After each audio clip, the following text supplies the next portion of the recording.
number 1. So usually it's not that long, about 1 inch or just before 1 inch. Yeah, number 4. So that gives you that, it's going sideways. So did you the go side, from so one it gives you side? that lock, like that you get here. Okay. Then you go to number 3. So you went 1, 4, 3. 1, 2. 1, 2, 3.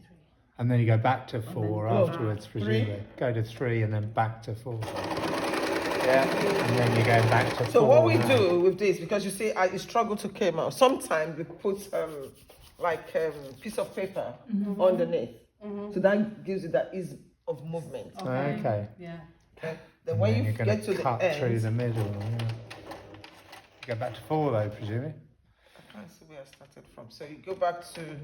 Usually, there's a tool that you can put on it to guide you, so that you get regular Exactly. length. So you go to come back to 2, and that seals it up. And that does the end. Okay, so I've gone too far. Okay, so that seals it up. So if I want to do it again, okay, let's go back to 1.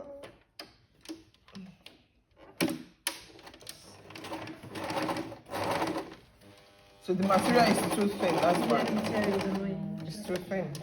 So that's it. And So I've then joined you it. I've joined use it the together. tool to cut down that line. Yes.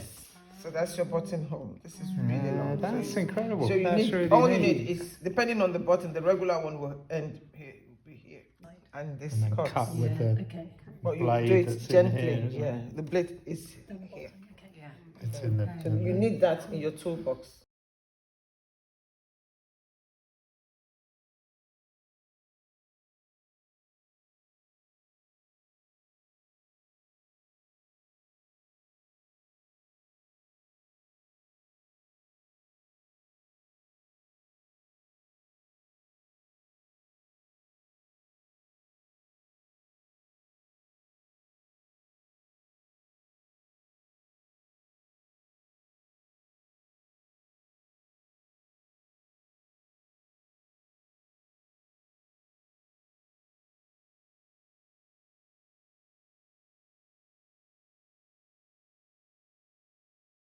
So you bring the raw edge to the middle.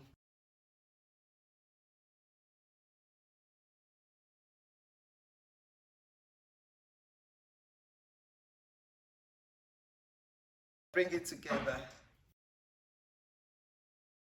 I'm not pulling, I'm just using my hand to guide.